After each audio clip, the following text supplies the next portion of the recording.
الحمد لله القائل أفلا يتدبرون القرآن أم على قلوب أقفالها والصلاة والسلام على رسول الله القائل بلغوا عني ولو آية ورسول الله صلى الله عليه وسلم يقول خيركم من تعلم القرآن وعلمه. Alhamdulillah, kita bertemu pada kali ini untuk saya berkongsi dengan anda beberapa pengajaran yang indah daripada surah Al-Fil, surah yang ke-105 yang mempunyai 5 ayat di dalam Al-Quran yang insya-Allah semua kita hafaz, anak-anak kita pun hafaz, dan suatu kelebihan sekiranya kita melakukan tadabbur kepada surah yang telah pun kita hafaz, kerana ia akan membantu kita untuk lebih khusyuk di dalam solat yang kita kerjakan insya-Allah. Tuan-tuan yang dihormati dan dikasihi sekalian, surah Al-Fil sebenarnya adalah surah yang turun kepada Rasulullah sallallahu alaihi wasallam sebagai surah yang ke-19, iaitu surah yang turun selepas surah Al-Kafirun dan turun sebelum surah Al-Falaq. Dan surah ini kalau kita perhatikan, ia membawa kisah yang bersejarah yang disaksikan secara mutawatir, yang disaksikan secara live, yang disaksikan oleh semua mata-mata orang-orang Makkah, khususnya orang-orang tua Makkah yang ketika Rasulullah sallallahu alaihi wasallam diutuskan, mereka menyaksikan peristiwa ini dahulunya. Dan di dalam kitab-kitab tafsir anda akan mendapati para alim ulama mufassirun kita, semoga Allah mengganjari jasa mereka, telah mengemukakan sirah yang berlaku di sebalik peristiwa besar ini sampai mencecah 2-3 muka surat. Dan sangat penting untuk anda membelik ataupun just Google kisah bagaimana tentera Abrahah ini punca yang menyebabkan beliau mahu menyerang Makkah. Apa sebenarnya yang berlaku yang menyebabkan beliau mahu menyerang Makkah, dan apa berlaku dalam perancangan menuju ke Makkah tersebut. Saya tidak berhasrat untuk huraikan di sini kerana fokus saya adalah kepada ayat Allah Subhanahu wa taala.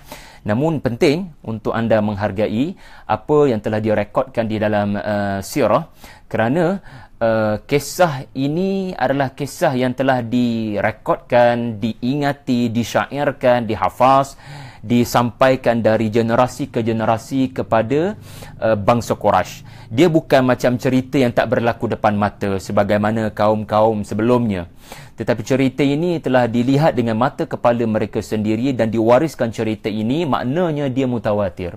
Tidak ada seorang pun boleh mendustakan peristiwa ini benar-benar berlaku, dan dikatakan ya, peristiwa ini berlaku 50 hari sebelum Rasulullah sallallahu alaihi wasallam dilahirkan. Wallahu a'lam. Pendek kata, Siti Aminah radhiyallahu anha itu sudah syarat mengandung Rasulullah lebih kurang 7 bulan lebih. Kemudian satu perkara yang perlu kita ambil berat, walaupun peristiwa ini adalah peristiwa yang bersejarah yang telah dikupas dengan panjang lebar di dalam sirah, namun demikian satu kata-kata tadabbur yang indah daripada almarhum Dr. Muhammad Ratib An-Nabulsi, seorang ulama kelahiran Syria. Beliau, saya terjemahkan kepada anda satu kesimpulan penting kepada surah ini. Beliau menyatakan ini sebenarnya kisah. Ia hanyalah kisah sejarah. Kisah sejarah bagaimana Makkah didatangi oleh kuasa Allah, iaitu burung-burung yang memusnahkan tentera Abraha, yang dikatakan membawa gajah-gajah yang dibantu oleh Habasyah kerana atas nama Kristian, dan katanya 12 ekor lebih. Lalu beliau mengatakan hadhihi qissatun walakinnal Qur'anul Karim idza dzakara qissatun, apabila Al-Quran merakamkan sesuatu kisah yang ada di dalam sejarah, kisah sejarah banyak yang berlaku kepada orang Arab. Bahkan Nabi SAW sebelum menjadi Rasul pun dalam 40 tahun hayat baginda terlalu banyak kisah bersejarah. Namun ada tak babak sepanjang sebelum umur 40 itu yang dijadikan ayat Allah? Rasulullah meletakkan batu Hajarul Aswad di Kaabah selepas banjir besar. Dan Nabi telah disepakati secara mutawatir juga bahawasanya inilah lelaki yang paling jujur, as-sadiq al-amin. Itu tidak ada ayat Allah di dalam Al-Quran. Peristiwa itu, peristiwa meletakkan batu Hajarul Aswad tersebut. Tetapi peristiwa sebelum kelahiran Nabi ini, iaitu bagaimana Makkah dipelihara keselamatannya oleh Allah, ia telah menjadi ayat Allah. Lalu An-Nabulsi rahimahullah menyatakan, ia kisah sejarah benar, tetapi sekiranya kisah sejarah itu dirakamkan, disebutkan oleh Al-Quran, fayambaghi an takuna laha madlulat, maka hendaklah dianggap ia adalah satu peristiwa yang mempunyai bukti yang besar bahawasanya peristiwa ini marrar azmani wal ayyam. Ia adalah peristiwa yang akan terus berlaku, yang akan terus berulang, di mana peristiwa ini mempunyai pengajaran bagi menunjukkan ia adalah kisah yang akan berulang di mana-mana zaman, di mana-mana hari, di mana-mana lokasi. Maka perlulah kita memahami surah ini mengajar kita cara berinteraksi dengan kisah-kisah di dalam Al-Quran, bahawasanya ia bukanlah kisah untuk mengisi masa lapang, ia bukanlah kisah untuk menghiburkan pendengar, dan ia bukanlah sekadar kisah yang diriwayatkan sahaja. Hadhihi kulluha ahdaf. Ia mempunyai matlamat. Bila namanya kisah Al-Quran, ia adalah kisah yang mempunyai nilai yang sangat mahal, tidak sebagaimana nilai kisah-kisah yang diletakkan oleh manusia yang nilainya murah dan ada kepentingan. Ini yang disebut oleh Nabulsi di kesimpulan surah ini. Juga perlu saya simpulkan juga, para alim ulama kita menyatakan surah ini walaupun namanya Al-Fil, tetapi Al-Fil itu sendiri, nama surah itu sendiri menggambarkan kekuatan musuh-musuh Allah sepanjang zaman. Al-Fil, gajah itu adalah simbolik kepada kekuatan yang ada kepada musuh. Tentera yang tidak boleh ditumbangkan. Orang Arab tidak pernah berperang dengan tentera musuh yang membawa gajah. Paling hebat kuda. Jadi ini juga menggambarkan musuh yang sedang kamu akan hadapi, wahai pembaca surah Al-Fil, adalah musuh yang tidak boleh kamu jangkakan kekuatan mereka. Dan kekuatan mereka seperti first impressionnya, kamu tidak boleh untuk menghadapi mereka. Kerana orang Arab, bila mendapat tahu Abrahah datang dengan beberapa ekor gajah, apa yang berlaku? Adakah mereka mahu bertempur secara berdepan, secara muwajahah? Tidak sama sekali.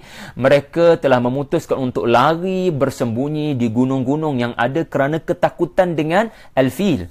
Ia adalah simbolik juga kepada pasukan musuh yang tidak boleh diatasi dengan kekuatan kita. Jadi umat Islam sepatutnya kita semua menjadikan surah ini surah motivasi, di mana Allah, ini temanya, Allah Subhanahu wa taala punya cara yang tidak kamu duga untuk menghancurkan musuh-musuhnya dan menggagalkan kaid ataupun konspirasi mereka. Jadi ini antara perkara yang ditemakan daripada surah ini. Sebelum saya bawa anda kepada satu persatu ayat-ayat Allah di dalam surah Al-Fil, kita perlu lihat kedudukan surah ini di dalam Al-Quran terlebih dahulu. Bahawasanya ia duduk di surah selepas surah Al-Humazah. Dan mengapa surah ini duduk selepas surah Al-Humazah? Di sini para alim ulama kita mengkaji munasabah ataupun hubungan yang ada antara surah sebelum dengan surah selepas.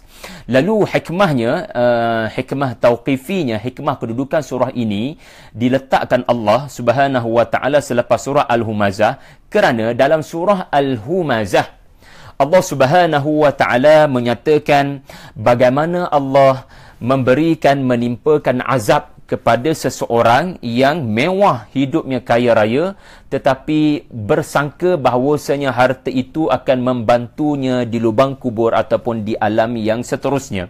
Lalu Allah gambarkan azab hutamah. Wa ma adraka mal hutamah. Lalu Allah gambarkan azab di akhirat nanti, neraka, dalam surah Al-Humazah.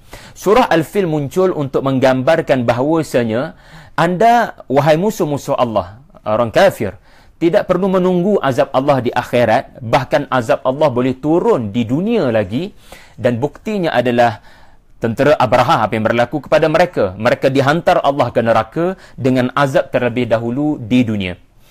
Hubungan yang seterusnya boleh kita lihat adalah surah Al-Humazah membongkarkan tentang Allah membaling ahli neraka ke dalam hutamah, iaitu kalimatnya adalah la yumbadhanna, kalla la yumbadhanna fil hutamah. Sekali-kali tidak kami tetap akan melontarkan mereka ke dalam hutamah. Jadi kalimat lontar ini, kalau kita nak dapatkan gambaran lontaran ataupun balingan ahli neraka ke dalam neraka, bagaimana sakitnya, bagaimana kesannya bila sudah sampai ke dasar neraka, kita akan ada gambaran melalui surah Al-Fil, kerana surah Al-Fil juga merakamkan wa arsala alaihim tayran ababil tarmihim, iaitu dibaling dari atas batu-batu. Jadi apa berlaku selepas balingan ini dilakukan oleh burung-burung yang diutuskan Allah, kita akan dapat gambaran melalui surah selepasnya. Surah Al-Humazah juga menggambarkan penyakit hati, iaitulah humazah lumazah. Humazah artinya mencerca di belakang, lumazah artinya mengutuk di depan, iaitu tidak rasa senang bila ada orang lain mendapat kesenangan. Ada penyakit dalam hati ini yang menyebabkan dia mahu menggunakan harta yang ada kepadanya untuk memberikan kemusnahan, kerosakan, kebinasaan kepada fulan si fulan yang dia dengki. Jadi sebenarnya ini adalah karakter raja ataupun Abrahah yang dinyatakan di dalam surah Al-Fil. Dan ia bukan sekadar Abrahah. Setiap zaman akan ada saja pemimpin-pemimpin politik dunia yang cemburu, humazah, lumazah, yang tidak senang hati kepada Kaabah, kepada Baitullah, ataupun dalam bahasa yang lebih moden kitanya adalah yang tidak senang dengan perkembangan Islam, yang tidak senang dengan perkembangan agama ini yang semakin ramai, khususnya orang-orang di Eropah yang memeluk Islam beramai-ramai. Jadi mereka punyai perancangan dengan kekuatan jama'ah amalan wa'addadah, tetapi dasarnya adalah kedengkian, kecemburuan. Lalu Allah Subhanahu wa taala menyatakan dalam surah selepas bukti daripada sejarah akibat yang bakal ditempuh oleh mereka yang mempunyai dua penyakit, humazah lumazah, dan punyai penyakit suka untuk menunjukkan kemewahannya kepada orang lain. Ini adalah hubungan antara surah Al-Fil dengan surah Al-Humazah. Tetapi juga kalau kita lihat daripada atas, dari sudut atasnya, maknanya kita lihat dari hubungan surah Al-Fil di dalam 10 surah yang terakhir mushaf. Yang ini menarik tuan-tuan, bila kita zoom out surah ini, kedudukan surah ini di dalam 10 surah yang terakhir. Surah Al-Fil adalah 10 surah yang pertama dalam 10 surah yang terakhir. Anda perhatikan bagaimana para alim ulama kita menyebut bagaimana indahnya susunan surah ini, yang merumuskan ia adalah ada hubungan dengan Nabi Allah Ibrahim alaihissalam. Subhanallah, 10 surah yang terakhir adalah legasi Nabi Allah Ibrahim alaihissalam yang 2600 lebih dengan umur kita. Jarak baginda Nabi Ibrahim dengan kita lebih kurang 2600 lebih tahun. Subhanallah. Tetapi ia masih lagi menunjukkan legasi Nabi Allah Ibrahim alaihissalam.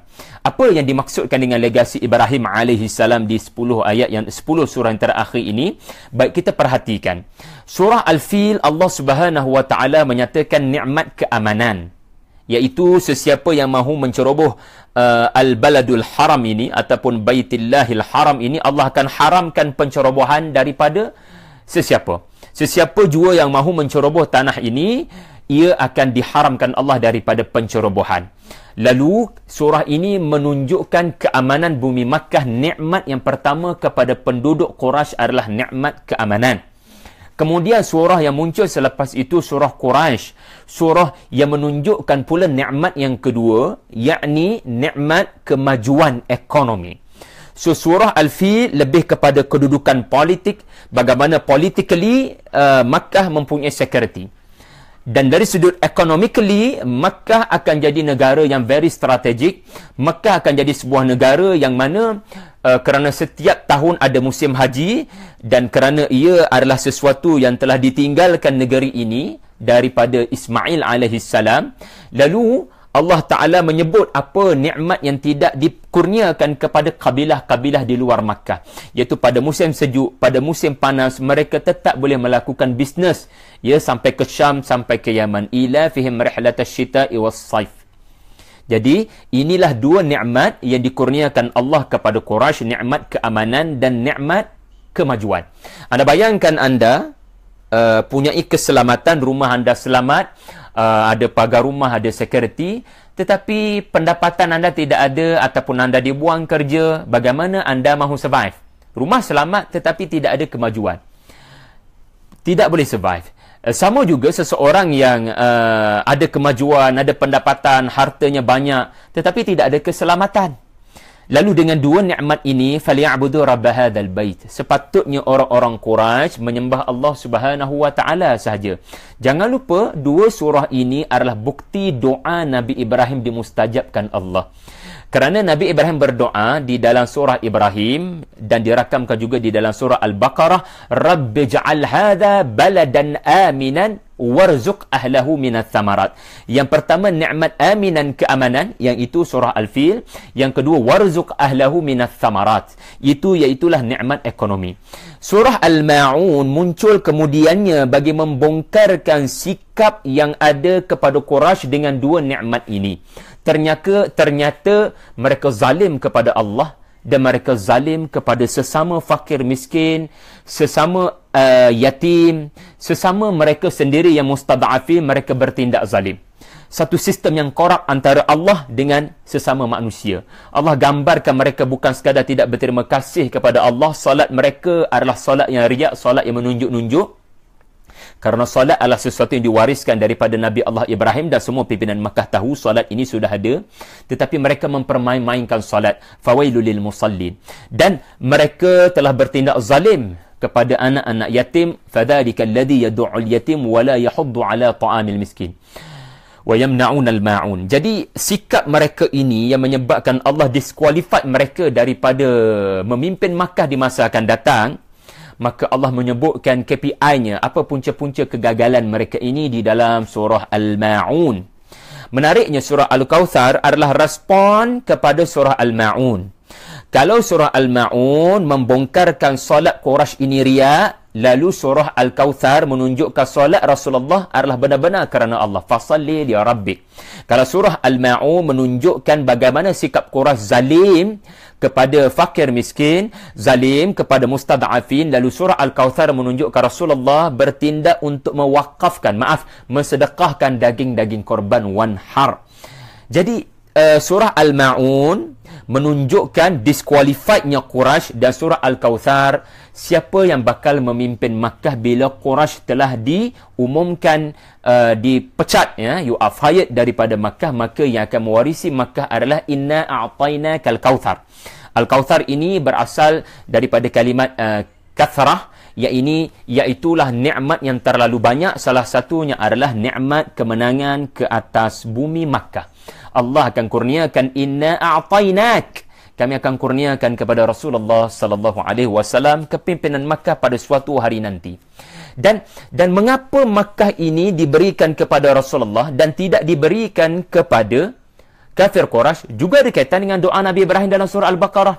Dan surah Ibrahim, Rabbi ja'al hadha baladan, Rabbi ja'al hadzal balada aminan wajnubni wa baniya an na'budal asnam. Yang menyembah berhala mestilah diketepikan oleh Allah daripada mendapat kelebihan-kelebihan ini semua. Rabbi ja'al hadha baladan aminan warzuq ahlahu minas thamarati man amana minhum. Yang beriman saja Allah kau kurniakan kelebihan-kelebihan ini. Yang tidak beriman kau jangan kurniakan. Tetapi Allah Ta'ala respon di dalam surah Al-Baqarah, aku akan terus beri kepada mereka yang kafir, tetapi bukan kerana atas dasar kasih sayang, tetapi atas dasar tadarruj, atas dasar istidraj, atas dasar untuk lebih melalaikan mereka, dan akhirnya bila aku akan matikan mereka, mereka mati di kemuncak kelalaian mereka kepada Allah. Jadi surah Al-Baqarah memberikan isyarat Allah Ta'ala akan teruskan memberikan kepada mereka nikmat-nikmat ini. Tetapi yang membezakan kemenangan ini pada masa akan datang, siapa yang akan menang, siapa yang tidak akan menang, asasnya adalah siapa beriman dan siapa kufur. Neracanya adalah siapa beriman dan siapa kufur. Maka Allah akan berikan Makkah kepada yang beriman, dan Allah tidak akan terus memberikan Makkah nikmat-nikmat tadi kepada yang kafir. Maka sebab itu Allah Ta'ala gambarkan pertembungan antara orang beriman dengan orang kafir ini akan berlaku konflik antara mereka di dalam surah Al-Kafirun. La a'budu ma ta'budun wa la antum 'abiduna ma a'bud. So ini adalah gambaran konflik, gambaran pertembungan. Setiap camp ada pendirian. Lalu apabila setiap camp telah mula bertembung antara satu sama lain, lalu siapa yang akan dimenangkan? Allah. Dan siapa yang akan ditumbangkan? Allah. Maka surah An-Nasr dan surah Al-Masad muncul untuk memberitahu siapa yang akan diberikan kemenangan dan siapa yang akan diberikan kekalahan. Surah An-Nasr, Allah Ta'ala menunjukkan kemenangan yang akan memihak kepada Rasulullah sallallahu alaihi wasallam, dan berbondong-bondong manusia akan masuk ke dalam agama ini. Dan surah Al-Masad adalah tanda-tanda menuju kemenangan, iaitu kekalahan.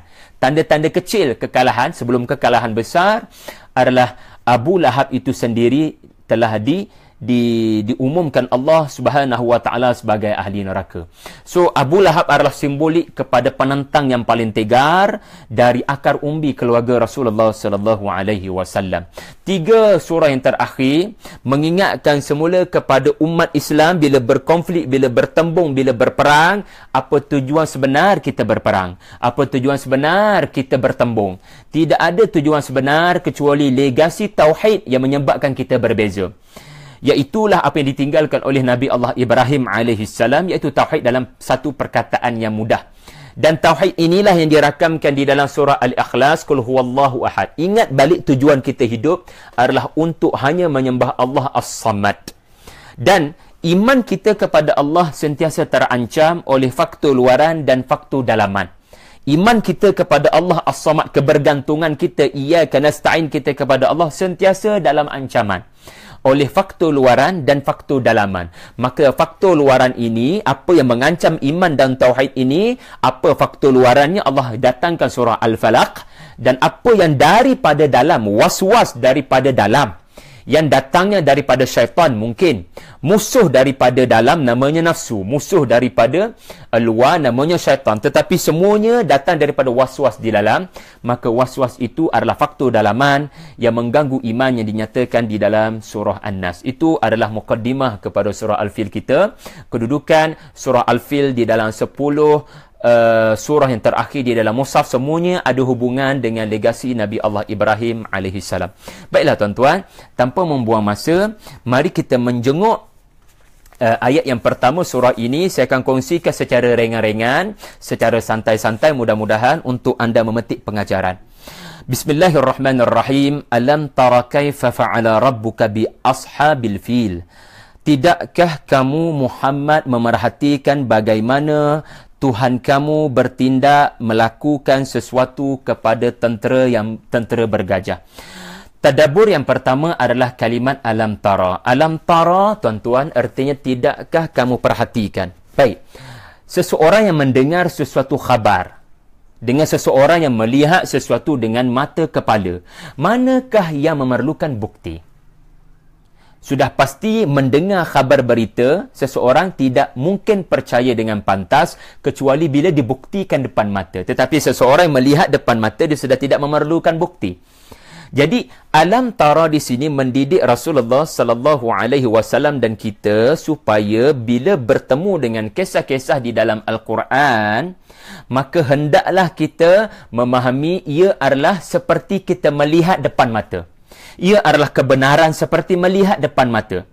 Walaupun Al-Quran ini bersifat dengar, tetapi cara berinteraksinya adalah adat kita melihat kisah-kisah di dalam Al-Quran. Dan setiap ayat Allah adalah ia seperti berlaku depan mata kita. Maknanya la raiba fi, tidak ada keraguan, seperti anda saksi kepada peristiwa tersebut. Jadi ini tadabbur yang pertama di hikmah penggunaan kalimat alam tara. Dan perlu diingatkan, Rasulullah sallallahu alaihi wasallam, jika benar 50 hari selepas peristiwa ini baru Rasulullah lahir, maka Nabi tidak tergolong daripada saksi yang melihat peristiwa ini. Nabi masih lagi berada di dalam rahim Siti Aminah. Lalu apa pengajarannya? Pengajarannya adalah Ya Rasulullah sallallahu alaihi wasallam, walaupun peristiwa ini kamu tidak lihat dengan depan mata kamu, tetapi kamu dengar daripada orang-orang tua yang bercerita dan mewariskan cerita ini zaman berzaman, maka kedudukan cerita itu, khabar berita itu bersifat mutawatir, maka jika tidak ada seorang pun membangkang peristiwa itu, maka ia seperti kamu telah melihat peristiwa tersebut. Jadi Allah Subhanahu wa taala mendidik rasulnya supaya apabila mendengar sesuatu khabar berita daripada Allah, maka hendaklah ia seperti kamu melihat depan mata kamu peristiwa tersebut. So perhatikan mana-mana kisah-kisah Al-Quran ataupun ayat-ayat Allah yang bermula dengan alam tara dan bukan sebaliknya alam tasma' dan bukan sebaliknya alam ta'lam. Tadabbur yang kedua di sebalik penggunaan kalimah alam tara,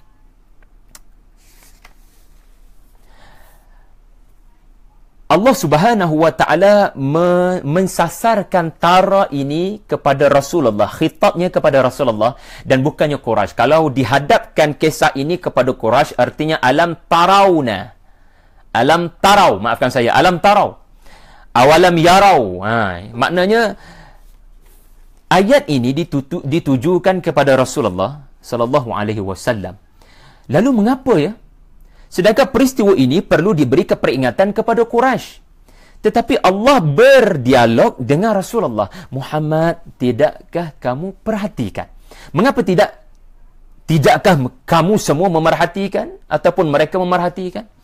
Di sini dia mengajar sesuatu yang sangat halus, di mana para pendakwah jangan emosional, jangan kecewa sekiranya surah Al-Fil ini kamu terangkan pengajarannya, ataupun mana-mana ayat Allah kamu terangkan pengajarannya, orang tidak mahu mendengar. Dan terbukti Quraisy, kalau saya katakan tadi ini surah yang ke-19 turun kepada Nabi, maknanya 18 surah tidak memberikan kesan kepada Quraisy. Ia bukan menunjukkan kelemahan surah tersebut. Ia bukan menunjukkan Allah tidak tahu bagaimana cara untuk menghidupkan hati mereka atau memberikan mereka petunjuk. Jangan salah faham. Jangan beranggapan sedemikian. Ia menunjukkan betapa degil dan betapa orang-orang Quraisy ini tidak ada alasan untuk menentang dan menolak kamu, wahai Rasulullah. Sebab kalau kita perhatikan surah-surah yang turun sebelumnya, memang Allah Subhanahu wa taala menyerang dengan begitu menyakitkan. Contoh surah Al-Adiyat, surah At-Takatsur, surah Al-Ma'un. Ini senarai panjang surah-surah yang turun sebelum surah Al-Fil kepada Rasulullah. Memang attack harta benda Quraisy yang digunakan untuk tujuan tidak sepatutnya. Mereka berlagak, mereka menunjukkan harta benda mereka. Lalu surah ini adalah surah yang seterusnya, yang walaupun ketika Nabi SAW menyampaikan surah ini kepada Quraisy, tidak ada seorang pun Quraisy mengatakan Muhammad pendusta, kerana cerita ini bukan macam cerita yang Quraisy tidak pernah lihat. Cerita ini cerita benar berlaku di hadapan mereka, mata mereka. Para pimpinan Quraisy memang melihat peristiwa ini depan mata mereka. Mereka tidak mengatakan sekali-kali Rasulullah kadzab bila Nabi membacakan surah Al-Fil. Tetapi sedia dimaklumi mereka tidak sedikit pun mengambil pengajaran tentang siapa sebenarnya yang telah menyelamatkan Makkah. Bukan berhala-berhala mereka. Tidak ada satu kuasa pun menjaga Makkah ketika mereka semua melari lintang pukang bersembunyi di balik gunung. Mereka tidak pernah mengambil pengajaran ini dan bahkan mereka kembali menyembah berhala dan mencemari Baitullah dengan berhala-berhala mereka, sehinggalah Rasulullah sallallahu alaihi wasallam terpaksa diutuskan oleh Allah Subhanahu wa taala. Jadi pengajarannya adalah ketika mereka mungkin tidak mengendahkan surah ini, alam tara, aku mahu kamu mengambil endah dan mengambil berat pengajaran surah ini. So pendakwah belajar sesuatu, ada perkara yang kita boleh kawal, ada perkara yang kita tidak boleh kawal dalam perjuangan dakwah ini. So Rasulullah diperintahkan oleh Allah untuk melakukan tadabbur kepada peristiwa ini. Bagaimana nak melakukan tadabbur kepada peristiwa ini? Bukan pergi dengar cerita itu daripada orang-orang Quraisy, berpadalah dengan apa yang bakal muncul dalam 5 ayat yang akan Allah Ta'ala Subhanahu wa Ta'ala umumkan. Jadi bila Nabi tadabbur, Nabi mendapati surah ini turun kepada Nabi sebagai pembuktian Allah akan jaga Rasulullah. Allah akan jaga Rasulullah. Bagaimana kaifa? Alam tara kaifa? Bagaimana caranya? Jangan difikirkan. Ada cara Allah akan selamatkan Rasulullah. Sebab itu Allah Subhanahu wa taala menggunakan kalimat Rabbuk. Allah Ta'ala menggunakan kalimat Rabbuka yang menghubungkan Rasulullah dengan peristiwa ini. Nabi tak ada ketika peristiwa ini berlaku, tetapi Nabi telah dihubungkan peristiwa ini dengan Rasulullah. Tuan-tuan, penggunaan kalimat Rabbuka menunjukkan peristiwa ini adalah bukti Allah ke atas kamu Muhammad, dia akan bertindak sebagai Rabb. Iaitulah apa dia? Rabb adalah, seringkali saya nyatakan Rabb artinya Tuan kepada diri kamu. Dia memiliki kamu. Sesiapa tidak boleh mengambil kamu daripadanya. Kalau dia cuba menceroboh untuk mengambil kamu, tidak ada seorang pun akan mampu mengambil alih, merampas dia daripada kamu. Rabb juga berarti dia akan terus memelihara kamu, melindungi kamu, memberikan kamu perlindungan. Rabb juga berarti dia akan terus memberikan kasihan belas kepada kamu. So, Allah Subhanahu wa Ta'ala tidak menyebut alam tara kaifa fa'alallah. Alam tara kaifa fa'alallah. Kerana Allah, bila kalimat Allah digunakan di dalam Al-Quran, ia menunjukkan authority, menunjukkan kekuatan, menunjukkan, mengumumkan kekuasaan yang tidak boleh dikalahkan oleh sesiapa. Tetapi dengan menggunakan hanya kalimat Rabbuk, bahkan tidak digunakan kalimat yang muncul di dalam surah selepasnya, iaitulah Rabb hadzal balad. Iaitulah kalimat yang muncul di dalam surah selepasnya, iaitulah Rabb hadzal balad. Rabb hadzal bait. Kenapa tidak alam tara kaifa fa'ala rabbu hadzal bait di dalam ayat yang menceritakan tentang keselamatan Makkah? Kerana Allah Subhanahu wa Ta'ala fokuskan pengajaran surah ini adalah kepada pemeliharaan Allah. Kaifiatnya bagaimana? Jangan ditanya. Allah ada cara, dan surah ini akan membuktikan bagaimana kaifa, alam tara kaifiat Allah Ta'ala memusnahkan musuh-musuhnya dengan cara yang tidak diduga. Jadi tuan-tuan, surah ini menyebut kalimat fa'ala. Fa'ala punyai perbezaan dengan amala. Fa'ala pun buat, amala pun buat. Tetapi bila kita rujuk mu'jam, bila kita rujuk mufradat, bila kita rujuk kalimat kamus-kamus yang membezakan kalimat ini, apa yang akan kita temui adalah fa'ala dan amala punyai perbezaan. Ada dua perbezaan saya kongsikan. Perbezaan yang pertama adalah perbuatan yang dilakukan dengan sekali buat, itu namanya fa'ala. Sekali buat saja. Ini kalau dalam konteks manusia, sekali buat namanya fa'ala. Tetapi perbuatan yang konsisten berkali-kali, itu namanya amala. Jadi tuan-tuan akan tunaikan sembahyang asas sebentar lagi, itu namanya amal soleh, bukan fi'il soleh. Jadi sesuatu yang dilakukan dengan kerap, itu namanya amal. Tetapi sesuatu yang berlaku dengan sekali, itu namanya fa'ala. Lalu kenapa Allah umumkan fa'ala dan tidak umumkan amala, dan tidak ada sebarang perkataan amala dinisbahkan kepada Allah? Ini menunjukkan Allah tidak berkehendak untuk memusnahkan Ashabul Kahfi ini dengan proses yang berkali-kali. Ada plan B, ada plan C, seolah-olah menunjukkan plan A itu gagal, adanya control damage plan. Tak ada. Allah Subhanahu wa Ta'ala bila dia memutuskan untuk musnahkan Ashabul Fil, sekali sebut kun fayakun, maka musnahlah mereka dengan gambaran yang begitu mudah. Sebab itu di ayat yang pertama surah ini Allah sebut fa'ala, dan di ayat yang terakhir Allah menggunakan huruf fa. Huruf fa yang merujuk kepada proses yang berlaku dengan pantas. Dia berbeza dengan thumma. Thumma adalah proses kemudian berlaku selepas beberapa masa. Tetapi faja'alahum ka'asfin ma'kul, fa itu merujuk kepada proses yang begitu pantas, mungkin tidak sampai seminit, mungkin hanya beberapa saat. Bila mereka terkena sahaja balingan itu, dalam beberapa detik, dalam beberapa saat mereka bertukar menjadi asfin ma'kul. Jadi ini menggambarkan fa'ala. Sekali Allah Ta'ala ketuk mereka ini, terus musnah. Tidak perlu kepada perbuatan yang berkali-kali. Subhanallah. Fa'ala dan amala juga berbeza. Kalau kita refer Ar-Raghib Al-Asfahani, beliau mengatakan amala ni benda yang kita buat dengan niat, tetapi fa'ala ini benda yang kita buat tanpa niat. Itu dalam konteks manusia. Tapi untuk kita lebih mudah faham, dinisbahkan fa'ala ini kepada Allah Azza wa Jalla. Lebih kurang kita nak kata perbuatan yang kita ada niat ni, maknanya perbuatan itu adalah perbuatan yang benar-benar kita sengaja buat. Kita memang ada intention untuk buat. Tetapi fa'ala adalah perbuatan yang seperti tidak sengaja, perbuatan yang tidak ada dasarnya niat. Dalam bahasa lebih mudah faham, amala memerlukan usaha, perancangan, fa'ala tidak memerlukan usaha. Jadi bila Allah nisbahkan fa'ala kepada dirinya, fa'alu lima yurid, maknanya bagi sisi Allah ia adalah proses yang mudah, tidak perlu kepada proses yang rumit. Subhanallah. Kemudian jangan lupa di dalam ayat yang pertama ini Allah Subhanahu wa taala menyebut ashab al-fil. Ini penting. Kerana nama surah ini diambil daripada kalimat ini. Ashab yang bersahabat. Kalau nak kata pemilik gajah, mereka tuan, dan gajah-gajah ini hanyalah pengangkutan mereka, maka kalimat yang lebih sesuai adalah alam tara kaifa fa'ala rabbuka bi arbabil fil, bi arbabil fil. Arbab pemilik kepada gajah-gajah ini. Tetapi Allah Ta'ala memilih kalimat ashab. Subhanallah. Di sini Al-Imam Fakhruddin menakalkan, ini menunjukkan mereka, yakni tentera Abrahah, musuh-musuh Allah Ta'ala ini, dengan Al-Fil, mereka punyai persamaan. Sebab sahabat ini maknanya mereka ada kerapatan. Mereka ada benda titik sama yang menyebabkan mereka rapat.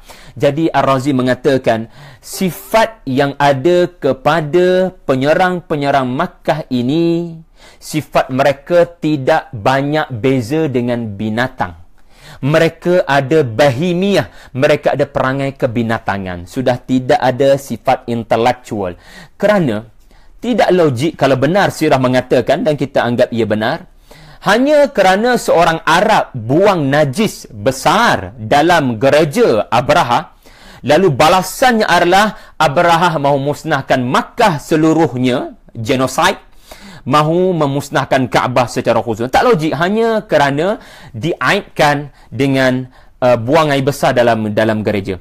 Jadi ini menunjukkan mereka sudah tidak boleh berfikir dengan waras. Al-Fil juga merujuk kepada kekuatan ketenteraan yang tidak boleh diatasi oleh orang-orang Arab. Jadi tuan-tuan, surah ini sangat memotivasi satu pengajaran di mana Allah tidak menyebut nama Abraha, tetapi Allah menyebut simbolik kepada kekuatan militerinya. Jadi seseorang yang melihat surah ini daripada ayat pertama lagi sudah faham apa motif filem-filem Hollywood memaparkan kekuatan bala tentera yang mana kita tak pernah tengok pun jet begitu, kita tak pernah tengok pun tentera darat begitu, kita tak pernah tengok tentera laut begitu yang dimiliki oleh tentera Amerika Syarikat contohnya. Sentiasa ada propaganda dalam filem-filem mereka ini. Mereka cuba nak tunjukkan kekuatan mereka. Seharusnya mereka mengambil pengajaran daripada surah ini.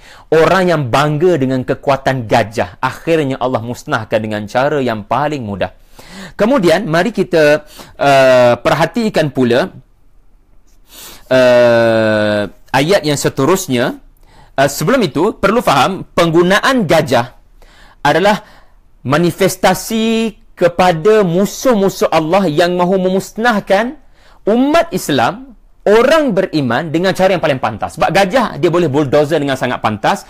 Tambak saja tali di keliling Kaabah, pada leher gajah, diberi arahan, gajah tarik, sekali tarik sahaja boleh jatuh habis Kaabah. Jadi ini adalah manifestasi konspirasi musuh untuk melakukan kemusnahan ke atas agama Allah dengan cara yang paling pantas, seperti nuklear, seperti bom dan seumpama dengannya. Dan itulah realiti yang menimpa umat Islam sekarang. Mereka nak musnahkan dengan cara chemical weapon, dengan cara yang paling mudah, bukan lagi dengan cara penyeksaan, dengan cara yang paling cepat mereka boleh tengok Islam tidak ada atas muka bumi Allah ini. Kemudian, mari kita lihat ayat yang kedua dalam saki-baki masa yang ada ini, tuan-tuan. Alam yaj'al kaidahum fi tadlil. Alam yaj'al kaidahum fi tadlil. Sebelum tu, kalau tuan-tuan ada soalan, boleh ajukan. Saya jenguk-jenguk terus di ruang yang ada ini. Alam di sini berulang kali kedua. Sila perhatikan alam berulang kali kedua. Ini menunjukkan apa? Kalau ayat pertama, tidakkah kamu perhatikan wahai Muhammad, dan sekarang tidakkah Allah, yakni dia, yaj'al kaidahum fi tadlil, menjadikan kaid mereka, perancangan sulit mereka menjadi tadlil, iaitu terjemahannya adalah sia-sia. Di sini menunjukkan kedegilan, gambaran kedegilan masyarakat yang dihadapkan dengan surah yang seterusnya nama Al-Fil, sampai Allah tanya dua kali, bukankah peristiwa ini begini-begini? Bukankah peristiwa ini begini-begini? Tetapi terbukti mereka tidak mengendahkan pun walaupun Allah bertanya 2 kali untuk meminta bukti pengakuan daripada mereka. Maka fahamlah kenapa surah ini ketika mereka tidak mengendahkan disasarkan hanya kepada Rasulullah sallallahu alaihi wasallam. Yaj'al kaidahum. Beri perhatian kepada kalimat kaid. Kaid artinya perancangan untuk menimpakan mudarat kepada fizikal batang tubuh seseorang dengan cara yang rahsia. Itu namanya kaid di dalam Al-Quran. Inna kaidakunna azim. Perancangan rahsia tidak diketahui untuk menimpakan sesuatu kepada batang tubuh seseorang ataupun batang tubuh sebuah negeri ataupun negara. Tetapi di dalam Al-Quran juga ada kalimat makar. Makar adalah sebahagian daripada kaid. Kaid ini secara umum, tetapi makar ni salah satu part and parcel. Makar ini adalah dia tidak membabitkan fizikal, dia hanya sekadar untuk memberikan pendustaan, untuk menimbulkan pendustaan. Orang sangka begini tapi jadinya begini, dipaparkan begini supaya orang tak nampak begini, distraction. Jadi ini beza kalimat makar dengan kaid di dalam Al-Quran. Dan sekarang Allah menunjukkan kalimat yang digunakan adalah kaidahum, perancangan sulit mereka fi tadlil. Okey, timbul soalan, adakah perancangan Abrahah mahu menyerang Kaabah adalah perancangan yang rahsia? Jawapannya, sirah memberitahu kita tidak ada rahsia. Abrahah mengumumkan. Sehingga orang-orang Arab ada yang sudah surrender, memberi laluan supaya tidak diapa-apakan oleh Abrahah. Mana mungkin orang-orang Arab lari sampai ke bukit belakang sana kalau tidak diumumkan lebih awal oleh Abrahah. Tidak berlaku ambush, iaitu serangan secara mengejut. Lalu apa makna kaidahum di sini? Allahu Akbar. Ia sangat halus, tuan-tuan. Saya memetik apa yang disebut oleh para alim ulama kita. Banyak mufassir menyebut begini. Iaitulah Abraha, dia memberitahu kepada Makkah yang dia mahu memusnahkan Makkah dan Baitullah kerana balas dendam kepada apa yang telah dilakukan oleh Quraisy ke atas rumah ibadat dia di Yaman. So dia memberitahu benar dia mahu memusnahkan Makkah, tetapi ada benda dia tak beritahu. Ada benda dia tidak beritahu. Yang ni disebut kaid. Yang dia tidak beritahu sebenarnya, dia bina gereja tu atas dasar dengki cemburu dengan kekuatan Makkah. Kecemburuan itu atas dasar politik dan atas dasar ekonomi. Surah Al-Fil pasal politik, surah Quraisy pasal ekonomi. Kerana anda kalau faham historical background, Parsi dan Romawi bertembung, tengah-tengahnya adalah tanah Arab. Siapa cepat dia dapat. Lalu salah satu kuasa ini sentiasa mengintai peluang untuk merebut tanah Arab. Dan kekuatan tanah Arab tidak lain tidak bukan terletak pada Ummul Qura, iaitulah bumi Makkah. Kerana setiap kali musim haji, orang-orang akan datang untuk menziarahi. Dan di sinilah menyebabkan Quraisy buat bisnes jual berhala kononnya Tuhan untuk mereka mendapat kemewahan dan kekuatan harta. Jadi kita faham Yaman adalah wakil Najasyi, wakil Habsyah, wakil kerajaan Nasrani yang punya hubungan dengan Romawi. Jadi kecemburuan Abrahah ini adalah Makkah sangat kuat ekonomi kerana sentiasa datang orang, dan Makkah ini dia juga cemburu kerana punya kekuatan politik namanya sentiasa disebutkan. Jadi yang cemburu ni Abrahah tak umumkan dalam press statement dia. So, setiap kenyataan pemimpin politik ini ada tersurat dan ada tersiratnya. Namun demikian, ada sesuatu yang lebih menarik yang dikongsikan oleh Ustaz Nu'man Ali Khan. Beliau mengatakan kaid ini sebenarnya Abrahah menyembunyikan peperangan ini sebenarnya atas dasar politik dan ekonomi, tetapi di mulutnya dia mengatakan perang ni atas dasar Kristian dalam ancaman, gereja telah diserang oleh orang-orang Arab. Mereka timbulkan sentimen agama, Pemimpin-pemimpin ini berperang atas nama apa yang disebut sebagai holy war, kononnya agama, tapi sebenarnya dalam hati mereka, mereka mahu minyak, mereka mahu tanah, mereka mahu politik, mereka mahu kekuatan ekonomi. Di sebalik Afghanistan ada minyak, di sebalik serangan ke atas Iraq ada minyak. Semua ini mereka tak sebut. Yang mereka sebut adalah agama sudah terancam itu dan ini. Jadi tuan-tuan, sebab itu menariknya, bila disebut sebegini, ia juga dikaitan dengan Quraisy. Kerana Quraisy juga sedang berdusta atas nama agama. Mereka disebutkan di dalam surah Al-Ma'un, ara'aital ladzi yukadzibu biddin. Mereka berdusta atas nama agama. Agama tak dikaitan langsung dengan berperang. Agama mana mengajar dan mengajak berperang? Kristian tidak mengajak untuk menumpahkan darah. Atas dasar apa Abraha mahu melakukan semua ini? Apa lesen yang diberikan oleh agamanya? Tadlil berasal daripada perkataan dalla yadillu tadlilan, berasal daripada perkataan dal, iaitu sesat. Seseorang yang berada di satu lokasi, kemudian dia tak tahu macam mana destinasi balik dia tak jumpa jalan balik. So destinasinya dia tak sampai, dia telah terhalang perjalanannya untuk sampai, dia tak sampai ke sudah. Tadlil atas wazan taf'il, maknanya telah berlaku kegagalan untuk sampai ke destinasi berkali-kali. Artinya, usaha Abraha untuk memusnahkan Kaabah telah digagalkan Allah bukan sekali, bahkan berkali-kali. Maknanya dia tak sampai ke destinasi. Tadlil. Kalimat yaj'al, beri perhatian terlebih dahulu kepada kalimat yaj'al. Yaj'al ni, kenapa tidak, kalau ayat pertama, alam tara kaifa fa'ala rabbuka bil fil, alam tara kaifa fa'ala rabbuka bi ashabil fil, alam yaf'al. Kenapa tidak digunakan yaf'al? Kerana ayat pertama menggunakan fa'ala. Di sini antara definisi yaj'al adalah menukar sesuatu yang sedia ada kepada bentuk yang lain. Ini maksud yaj'al. Mengubah, transformasi dalam bahasa kita, mengubah sesuatu yang sedia ada, yang sudah stabil, kepada keadaan yang dimahukan. Ini maksud yaj'al. Jadi dengan menggunakan kalimat yaj'al, maka kita fahami Allah Ta'ala bagi perancangan Abraha ni sempurna. Daripada detik dia propose idea ini dalam parlimennya, sampailah kepada dia mula melangkah menuju ke Makkah. Allah bagi perancangan dia sempurna. Dan seolah-olah musuh-musuh Allah Ta'ala ni menyangka perancangannya telah sempurna. Tetapi dia lupa, 10 plan dia, 9 tersempurna. Yang terakhir tu dia akan terkena counter attack daripada Allah. Di akhir itu dia akan dimusnahkan Allah. Ini sifat Allah Ta'ala kepada musuh-musuhnya. Dia bagi musuh-musuhnya merasakan perancangannya sempurna. Tetapi di hujungnya nanti, di saat-saat akhir nanti akan berlaku tadlil. Di mana sirah menyebutkan gajah tidak mahu pergi, gajah mula beralih, tiba-tiba ada macam-macam peristiwa di saat akhir yang menunjukkan Allah menggagalkan perancangan Abraha ketika Mekah sudah ada di hadapan mata Abraha.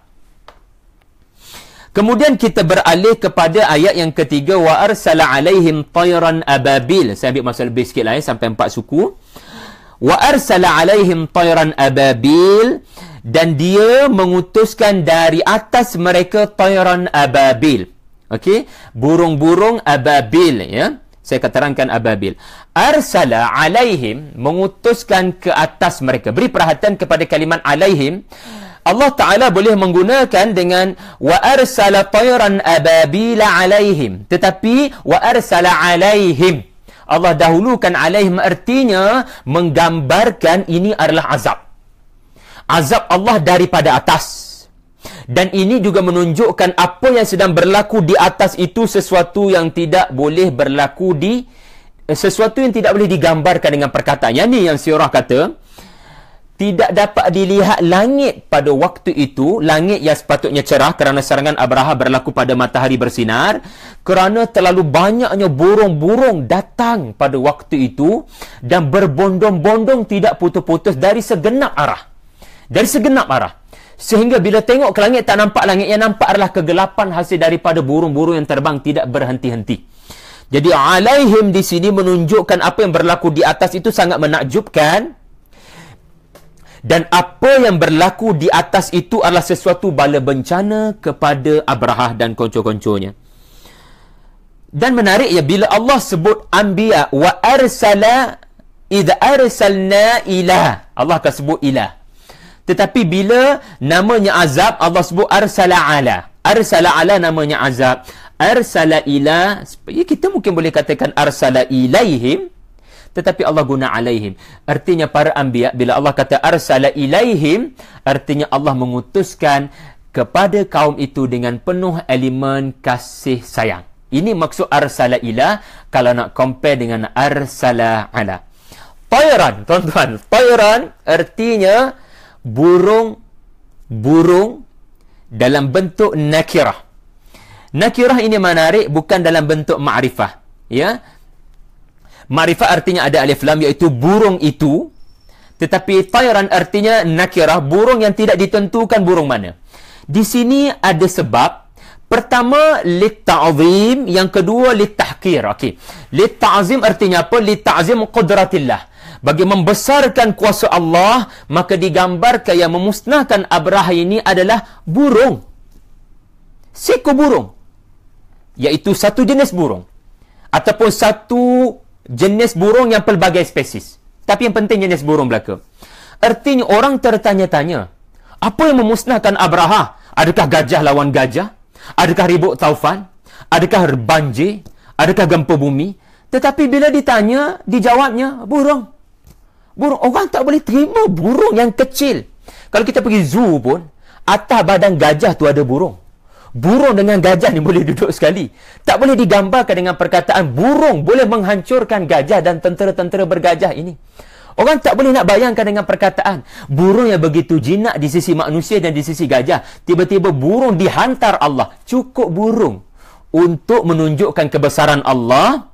Dia sangat berkuasa untuk memusnahkan hambanya, dan juga litahkir, untuk menghina musuhnya ini. Tidak perlu diutuskan sesuatu yang besar, diutuskan sesuatu yang sangat halus, yang sangat kecil kepada manusia yang engkar kepadanya. Dan burung ini juga dalam bentuk nakirah juga, bagi menggambarkan tahkirnya adalah, maknanya apa? Apa yang memusnahkan Abraha? Burung. Burung apa? Burung. Burung apa? Burung. Jadi tidak disebut spesies burung apa. Kalau kita baca kitab tafsir, kita menghormati pendapat para alim ulama tafsir, memang disebut dengan perinci. Burung tu warna apa, sayapnya macam mana, kaki dia berbentuk apa, dia pegang batu tu macam mana. Wallahu alam. Kita katakan wallahu alam sebab kita tidak tahu, kecuali apa yang sirah beritahu, yang kita akui iman yang benar daripada Abdul Muttalib ataupun daripada sirah yang mana benar-benarlah. Tetapi asalnya Allah tidak menyebut spesies burung ini, tetapi Allah Ta'ala mengekalkan sifat tayran dalam bentuk nakirah, artinya bagi menunjukkan kita tak tahu burung tu daripada mana. Kita tak tahu burung tu asal daripada mana, daripada laut mana, datang daripada tanah mana. Tapi burung itu telah dimusnahkan Allah. Dan dikatakan burung ini terbang dari arah kedatangan Abraha itu sendiri.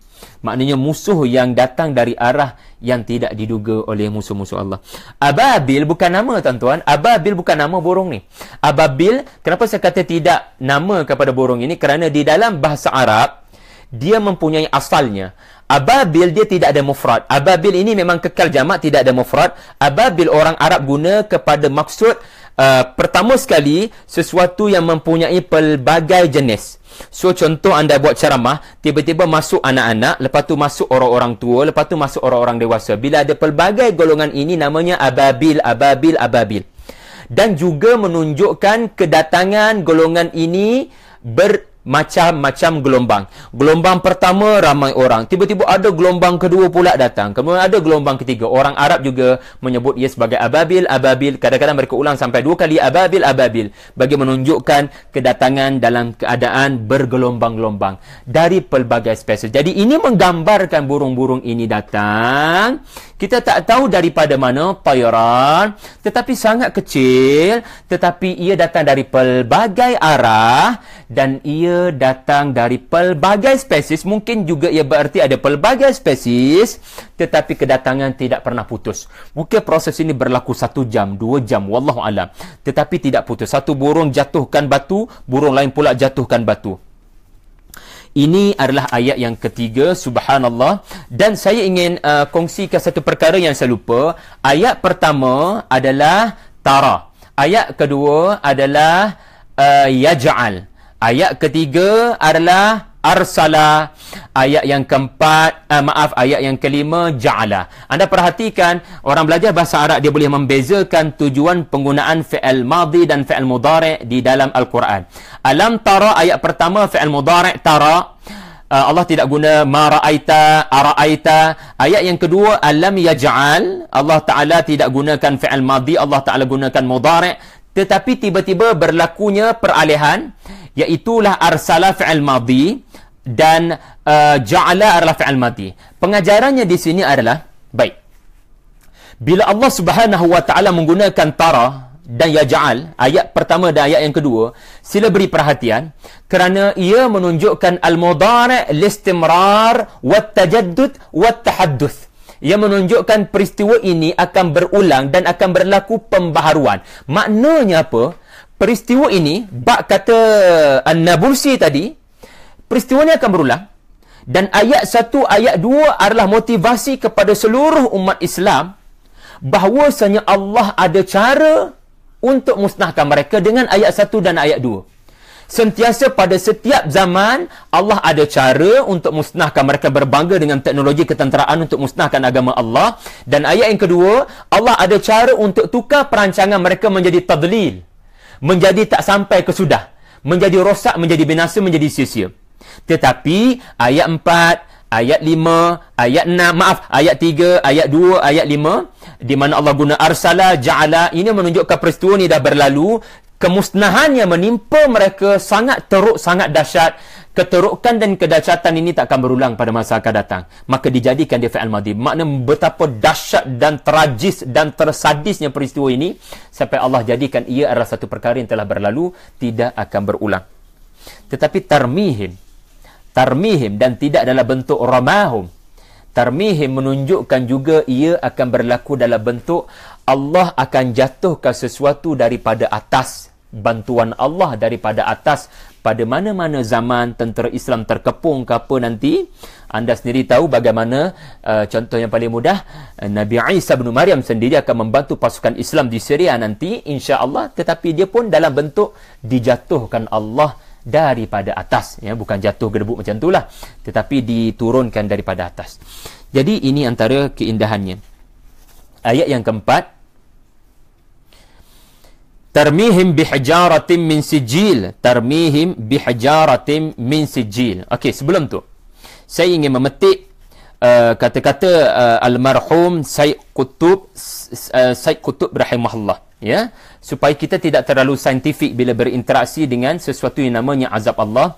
Kerana almarhum Muhammad Abduh rahimahullah, semoga Allah mengajari beliau mengatakan bahawasanya burung ini membawa wabak penyakit. Kerana bermulanya tersebarnya penyakit cacar, bisul-bisul seluruh tubuh sampai menyebabkan seseorang itu menderita sakit. Dia bermula di tanah Arab ini kerana datangnya virus ini daripada daripada tentera Abraha ni. Penyakit itu viral, penyakit itu tersebar. Tetapi ini adalah olahan yang seperti tidak memahami bahawasanya apa yang ditunjukkan Allah ini adalah sesuatu yang kaifa, yakni benda yang kamu tak boleh guna logik untuk perjelaskan bagaimana Allah bertindak. Jadi tuan-tuan, apabila Said Qutb memberikan komen, dia kata begini, kami memahami ayat ini bahawasanya berlaku satu peristiwa luar biasa yang tidak pernah berlaku sebelumnya kepada orang Arab. Diutuskan kepada mereka burung yang tidak pernah mereka lihat sebelum ini, membawa batu yang juga tidak pernah mereka lihat batu seperti itu, mengakibatkan akibat yang tidak pernah mereka lihat akibat seperti itu. Lalu kami tawakuf, kata Said Qutb, kami sama juga dengan Said Hawa rahimahullah dan beberapa ulama mufassir yang lain, lalu kami tidak membenarkan riwayat-riwayat yang menggambarkan bentuk dan rupa burung-burung itu dengan gambaran yang aneh dan berlebih-lebihan. Kita katakan wallahu a'lam, ya. Tetapi apa yang disebutkan di dalam surah, kita kata wallahu a'lam, mungkin betul, mungkin salah. Tak ada pertikaiannya pun. Yang penting yang kita risau adalah berlebih-lebihan dalam menggambarkan sesuatu, khususnya bila kita belik syair Arab jahiliyah. Baik, tarmihim bihijaratin min sijil. Rama, tarmihim berasal daripada kalimat rama. Rama ni tuan-tuan adalah sesuatu yang namanya kita baling. Baling ni dia memerlukan tenaga. Dia bukan jatuh ataupun alqa. Alqa ni jatuh. Bila kita jatuhkan sesuatu, dia tidak memerlukan tenaga, tetapi baling dia memerlukan tenaga. Ini satu maksud termihim. Ada tenaga ajaib yang diberikan Allah kepada burung ini menyebabkan balingan tu kuat. Lepas tu yang kedua, kita perlu faham, baling ini dia ada sasaran dia berbanding dengan kita jatuhkan. Jatuh dia mungkin tak ada sasaran spesifik, tapi baling dia ada sasaran spesifik. So yang kedua, ayat ini berarti burung ini sudah ada sasarannya. Dan yang ketiga, ayat sebelumnya menyebut alaihim. Alaihim ni maknanya benda tu tinggi. Burung tu dengan Abraha punya tentera sangat tinggi. Faktor ketinggian adalah faktor graviti. So bayangkan faktor graviti satu. Faktor yang kedua adalah faktor tenaga yang diberikan Allah kepada burung ini. Faktor yang ketiga tepat pada sasarannya. Bayangkan kemusnahan yang terkena kepada setiap tentera Abraha. Dan perkataan sijil punyai kaitan dengan sasaran. Tuan-tuan, sijil bukan batu daripada neraka. Walaupun mungkin kita fahami ia daripada neraka, tapi sebenarnya sijil dia adalah kalimat yang ada asalnya di dalam bahasa Arab. Dia asal daripada kalimat Parsi, tetapi dita'arifkan dia jadi bahasa Arab. Lalu ia merujuk kepada satu jenis tanah yang sudah keras, cracking.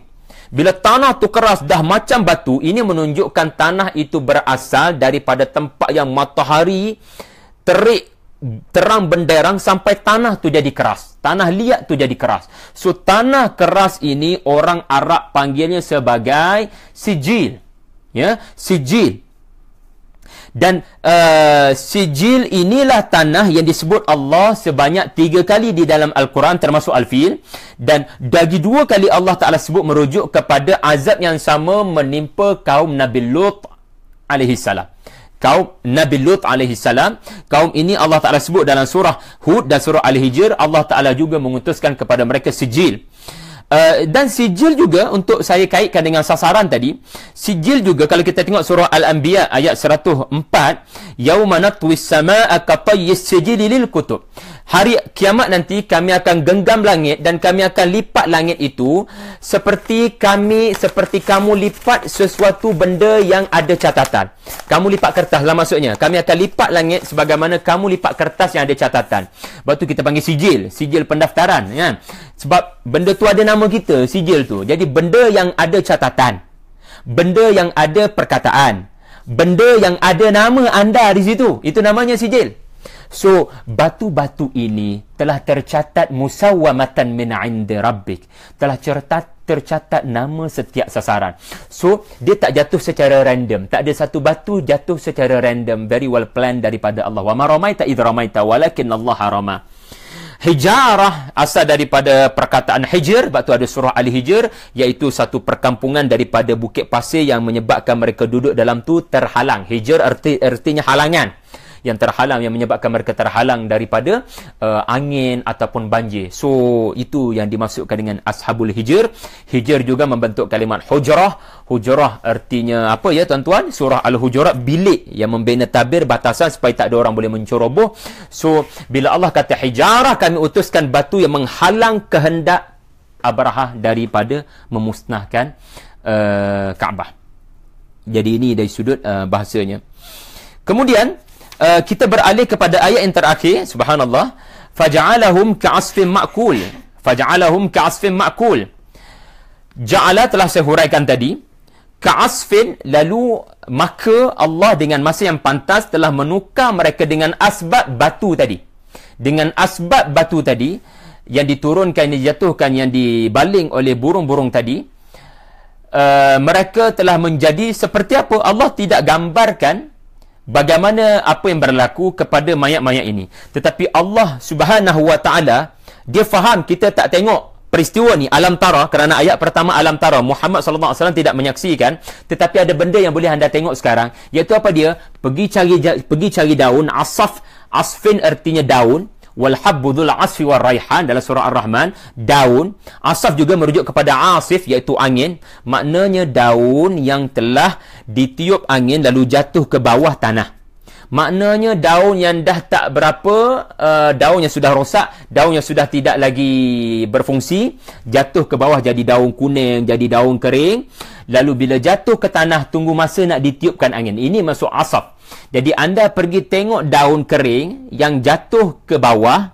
Tengok ya, kita tak tahu peristiwa ni macam mana panorama mayat-mayatnya. Tidak ada 18 SG di dalam Al-Quran. Tetapi kita dibawa kepada perumpamaan. Lalu bila kita tengok daun-daun ini, bagaimana kita tengok daun-daun kering ni, daun-daun ini makul. Bukan daun kering, maafkan saya. Ada daun yang seperti ada bekas telah dimakan oleh binatang-binatang lain. Binatang ni dia akan makan daun yang sudah jatuh, dan daun-daun kering inilah dia akan jadi kering bila dia sudah tidak lagi dimakan oleh haiwan. Ini sebenarnya menggambarkan keadaan mayat-mayat tentera Abraha. Mayat-mayat yang bergelimpangan ini sudah tidak boleh dibezakan yang mana daging manusia, yang mana bukan daging manusia. Kerana haiwan sendiri sudah tidak lagi berkeinginan untuk mendekati daging-daging ini. Betapa jijiknya keadaan mayat-mayat ini yang sudah koyak rabak, yang sudah hancur lumat, hanya kerana satu batu disasarkan kepada mereka oleh Allah melalui asbab burung. Subhanallah. Lalu mereka menjadi pecah, menjadi koyak rabak, menjadi apa yang disebut sebagai malahim, daging-daging bersepah. Jadi tuan-tuan, subhanallah, kalau kita melalui satu hadis Nabi, hadis malahim, hadis malhamah, hadis tentang peperangan ni besar yang akan menimpa umat Islam, tetapi umat Islam akan menang di akhir zaman. Peperangan itu dinamakan sebagai malahim, perang malhamah. Rasulullah umum sebagai malhamah. Kenapa dinamakan malhamah? Asal daripada perkataan laham, luhum, daging akan bersepah. Tetapi berita gembiranya bukan daging umat Islam, bukan daging orang beriman, daging mereka yang kafir harbi yang memerangi umat Islam.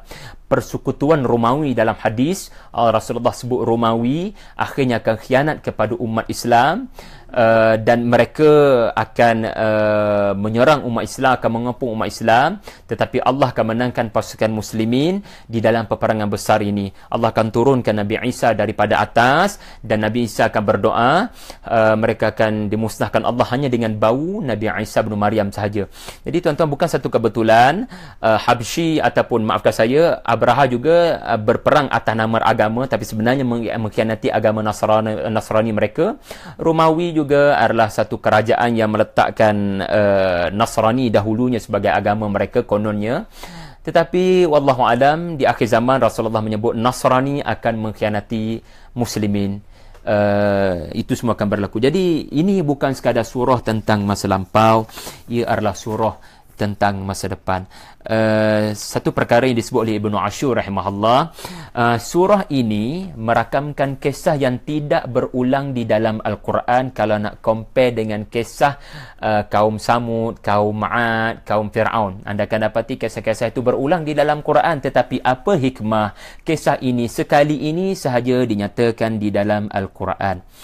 Ibnu Ashur menyatakan, rahimahullah, menyatakan kerana pertama, ini yang disebutlah, kerana ia kisah tidak ada kaitan dengan kisah menjaga Rasul.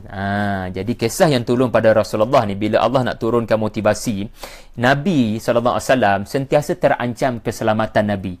So setiap kali sesuatu kisah turun, mungkin kisah yang pernah diturunkan tetapi babak yang sama, kadang-kadang kisah itu diulang. Kisah Nabi Saleh selamat daripada azab, kisah Nabi Hud selamat daripada azab. Kadang-kadang kisah itu kita akan nampak berulang kerana Nabi menghadapi masalah security berkali-kali, bukan sekali. So, kerana surah ini tidak dikaitan dengan keselamatan Nabi, dia hanya peristiwa irhas, iaitu mukjizat, bukan mukjizat irhas, satu kehebatan perkara yang hanya boleh dilakukan Allah yang berlaku sebelum kenabian, maka ia tidak berulang sebanyak 2 kali. Tetapi saya punya pandangan adalah kisah ini hanya disebut sekali litahqir, ya, wattadlil, untuk menghina Quraisy itu sendiri. Kenapa? Kerana kalau nak compare dengan kaum Samud, kaum Ma'ad, kaum Fir'aun, kisah itu berulang banyak kali di dalam Al-Quran, walaupun saya tidak setuju dengan terma pengulangan. Tetapi kisah korang yang Allah selamatkan daripada Abraha mengenai Makkah di waktu kamu menjadi saksi, Allah sebut sekali sahaja. bagi menunjukkan kamu nak banding dengan orang-orang terdahulu apa sangat nilai kamu di sisi Allah. Sebab itu menarik dalam surah Al-Muluk, Allah suruh tengok burung terlebih dahulu, and then Allah beri penghinaan kepada berhala-berhala dan musyrikin Quraisy. Awalam yarau ila at-tayri fawqahum safatin wa yaqbidna. Kemudian amman hadzal ladzi, Allah tak sebut pun nama berhala ini. Allah hina mereka dengan mengatakan ini yang akan memelihara tanah haram ini.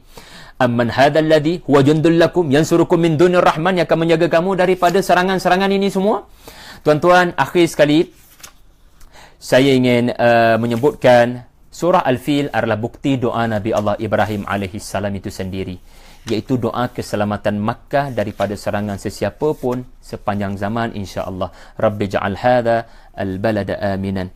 Jadi saya rasa itu saja. Saya nak jenguk sekejap soalan-soalan kalau ada daripada tuan-tuan semua.